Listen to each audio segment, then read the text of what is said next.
So America built the most destructive weapon on the planet out of fear Hitler would beat them to it.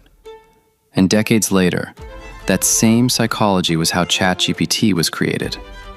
In 1939, two physicists sent Franklin Roosevelt a letter. Leo Szilard wrote it, and Albert Einstein signed it. The warning was simple. Germany might build a bomb powerful enough to destroy an entire city, and whoever built it first would win the war. This letter set in motion what would become the Manhattan Project, and the man they put in charge of building it, Robert Oppenheimer, would spend the rest of his life warning the world of its danger. Nonetheless, America built the atomic bomb first. Not out of ambition, out of fear of what would happen if someone else did.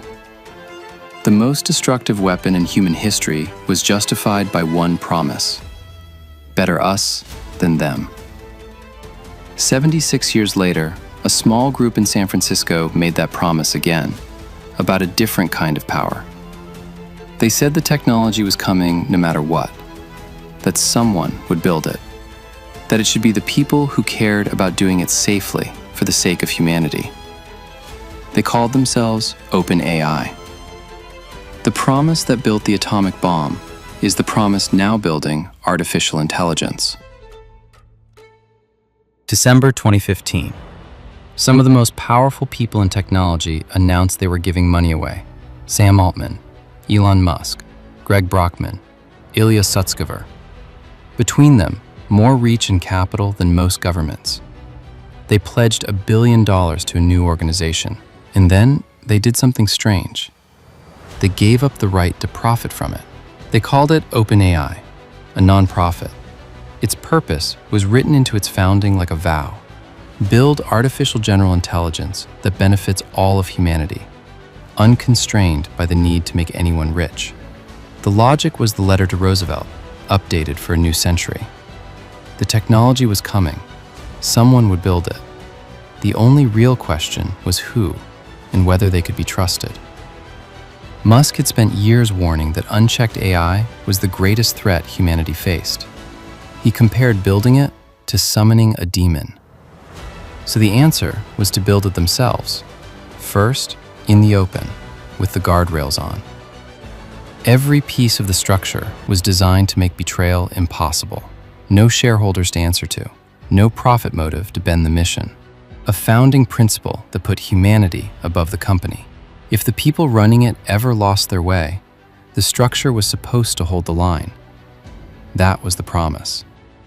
And of course, a promise made for the good of humanity could never be corrupted. The problem was money.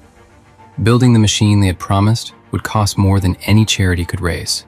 Not just millions, billions, and then tens of billions. The purest version of the mission, a nonprofit with no investors and nothing to sell, could not survive contact with the size of the thing it wanted to build. So in 2019, 4 years in, they made the first compromise. They built a company inside the charity, a for-profit arm nested under the nonprofit, allowed to take investment and pay returns. Microsoft put in $1 billion. They knew how it looked, so they built a safeguard and pointed to it. Investor profits would be capped. There was a ceiling. Past a certain point, the excess would flow back to the nonprofit, back to humanity. The mission still came first. Then you read the number. The cap was 100 times the investment. Put $1 in, take back 100. And only then does the ceiling matter. Nobody in that room believed the returns would ever climb that high. That was the point. They agreed to a limit precisely because they were certain they would never reach it. And the man who had warned loudest about the danger was already gone. The same fault line had broken Elon Musk off a year earlier. When the money problem first surfaced, Musk offered a fix. Give him control, majority ownership, the CEO title, or fold OpenAI into Tesla and run it there. The other founders refused. They would not hand one man absolute power over the technology they had all called the greatest threat to humanity. Not even the man who had said it loudest. So Musk left, and he took his checkbook with him. He had pledged the largest share of that first $1 billion. Most of it never arrived. Publicly, everyone agreed the problem was a conflict of interest with Tesla. Quietly, the lesson was harder. The person most afraid of the danger had wanted to be the one holding its leash. The vow was still on the wall. The first pillar had started to crack. November 2022. They released a chatbot almost as an afterthought, a research preview, something to gather feedback while they worked on bigger things. They called it ChatGPT. In 5 days, 1 million people signed up. In 2 months, 100 million. The fastest any consumer product in history had ever been adopted. Overnight, the quiet research lab became the most valuable startup on Earth. And the thing they had built to benefit humanity became the thing everyone wanted to own. Microsoft came back. Not with $1 billion this time, with 10. The mission that was never supposed to make anyone rich was suddenly the most valuable idea in technology. And here's what the founders never built a safeguard against. Every protection in that charter assumed the danger was failure, that the work might stall, or the money might corrupt, or the wrong people might get there first. Nobody wrote a rule for what happens when you win, when the mission works so well that the whole world is knocking. And staying pure means walking away from more money than most countries will ever see. When the first bomb was tested in the summer of 1945, it worked exactly as designed. Oppenheimer watched it and later said a single line, "Now I am become death, the destroyer of worlds." The machine succeeded, and its maker's first response was not triumph, it was dread. For men like him, success was never the safe outcome. It was the terrifying one. The company's vow was built to survive defeat. But what were the protections in place when it met unparalleled influence? November 17, 2023. Sam Altman logged onto a video call expecting a routine meeting. Ilya Sutskever, his co-founder and chief scientist, was there to tell him the board had voted him out. This was the safeguard, doing exactly what it was built to do. The nonprofit board, the one designed to put the mission above the man, above the money, above the company itself. 4 of its 6 members decided Altman could no longer be trusted, and they pulled the trigger. Their statement said he had not been consistently candid with them, that he had hindered their ability to do their job. Part of what they meant was this: when OpenAI launched ChatGPT and changed the world, the board that governed OpenAI found out the same way you did, on the internet. The people with the legal power to steer the most important company in technology were not in the room where its biggest decisions were made. So they fired him, and looked like the structure had held. For a day at least. Then the counterweight arrived. Microsoft had $10 billion and its entire AI strategy riding on Altman. Within hours, its CEO offered him a job, and an open door for anyone who wanted to follow. Then the letter came. 500 employees, and within a day, nearly all 800 signed a demand that the board resign and Altman return, or they would leave for Microsoft together. Among the signatures was Ilya Sutskever, the man who had delivered the verdict 3 days earlier. He posted his regret in public. He deeply regretted his participation in the board's actions. The board held the line on one point, and it is the most revealing thing anyone said all week. Told their decision might destroy OpenAI entirely, they answered that destroying OpenAI could itself be consistent with the mission. If the choice was a compromised company or no company, the safeguard was prepared to choose no company to ensure the original mission of protecting humanity. It did not get the choice.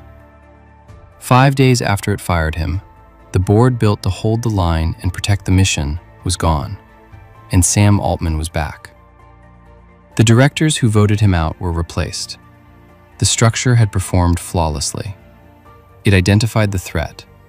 It acted. It pulled the trigger. And then, it learned the trigger only shot blanks. Power at OpenAI had never lived in those board seats. It lived in 800 people who could leave on a Monday, and in a company that had become too valuable to be allowed to shut itself down. The conscience of OpenAI had fired the CEO. The scientists had learned this in 1945. Before the bomb was ever used, dozens of the men who built it signed a petition begging the president not to drop it on a city without warning. It never reached Truman in time. The people who understood the danger best had the least power to stop it. Building the thing that could destroy humanity had never given them control of it. The body of OpenAI grew a new conscience overnight, and what happened next made it official. The company survived November by deciding the structure itself was the problem, not the people, the structure. The thing built to hold the line had tried to hold it, and had nearly destroyed the company in the attempt. So the plan was to loosen the line. In December 2024, OpenAI announced it. The nonprofit would give up control. It would step back to a minority stake in the company it had created, and the profit caps would come off. Remember the cap, the 100 times ceiling from Act 2. The limit they set so high they swore it would never matter. It was coming off. And it turned out the cap had never been as fixed as they told us. Years earlier, with no announcement, they had quietly rewritten it to rise 20% every year. A ceiling that climbs is not a ceiling. It is a countdown. The people who helped build OpenAI at the start saw it clearly. Former employees, nonprofit leaders, and Nobel laureates wrote to the attorney generals of California and Delaware. They asked one question: would OpenAI still carry a legal duty to put humanity above profit? OpenAI's response was not to reassure them. It subpoenaed them.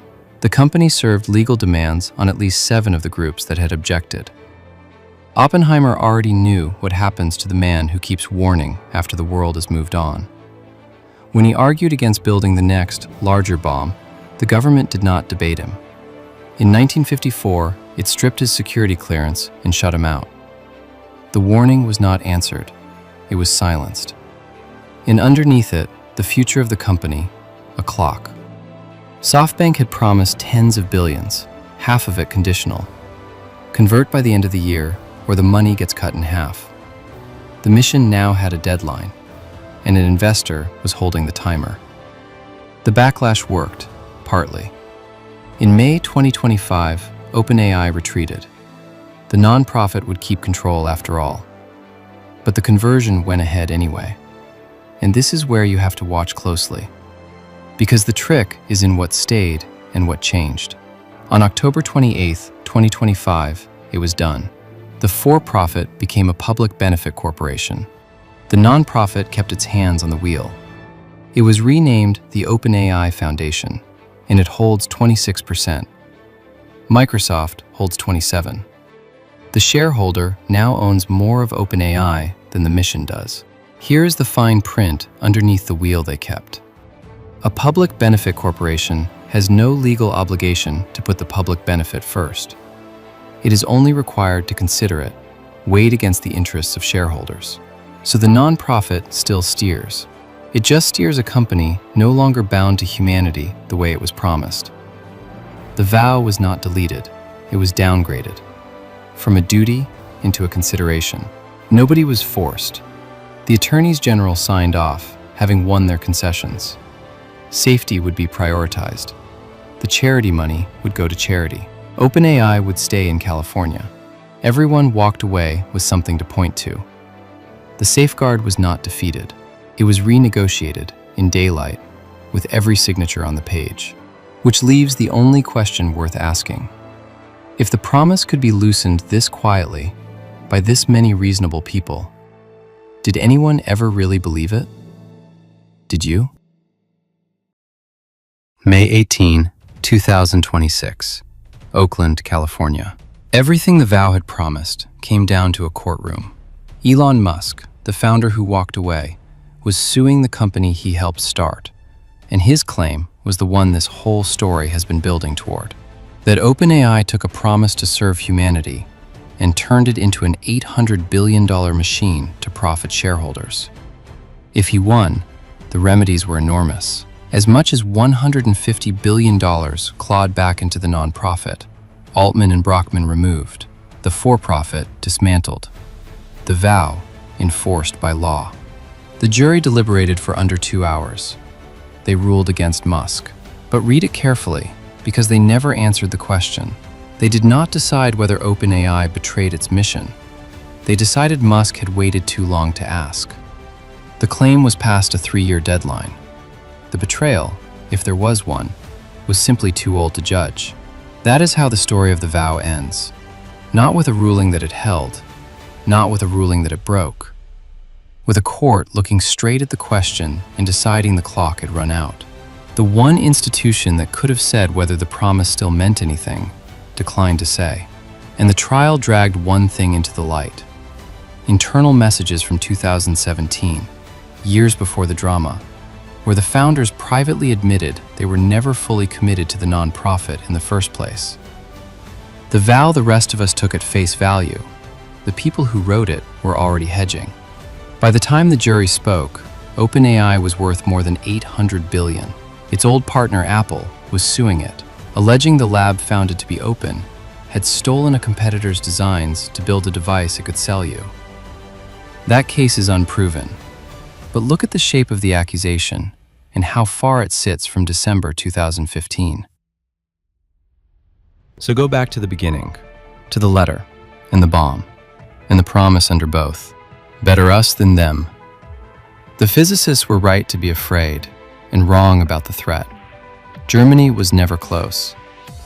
Americans built the most destructive weapon in history to protect humanity from an enemy that had already lost the race. They built it to beat Germany to the punch. Germany surrendered before it was ready, and then they dropped it on Japan anyway. The fear was real. The reason was a ghost. But fear is always enough. That is the machine you have been watching this whole time. Not artificial intelligence, the psychology. Every safeguard OpenAI built was designed for a dangerous stranger, the reckless competitor, the someone worse who might build it first. Not one safeguard was built for the people who wrote the vow, because those people were certain they were the safe hands. They always are. Oppenheimer spent his last years warning anyone who would listen, and it changed almost nothing. Not because he was wrong, because a warning about the danger of the weapon was the wrong warning. The danger was never only the bomb. It was the certainty that the men who built it were the ones who could be trusted to use it. That is what he was really trying to tell you. It is the one warning we are built to ignore. So the question this leaves is not about them. It is about you. Right now, there is some power you have decided is acceptable because the people holding it are on your side. Some technology, some institution, some cause you trust, some politician with your color. Not because you checked it, but because the alternative feels worse. Better us than them. You never guard against yourself. Nobody does. That is not a flaw in OpenAI. It is the psychology we are all running on. The bomb did not need a villain. Neither did this.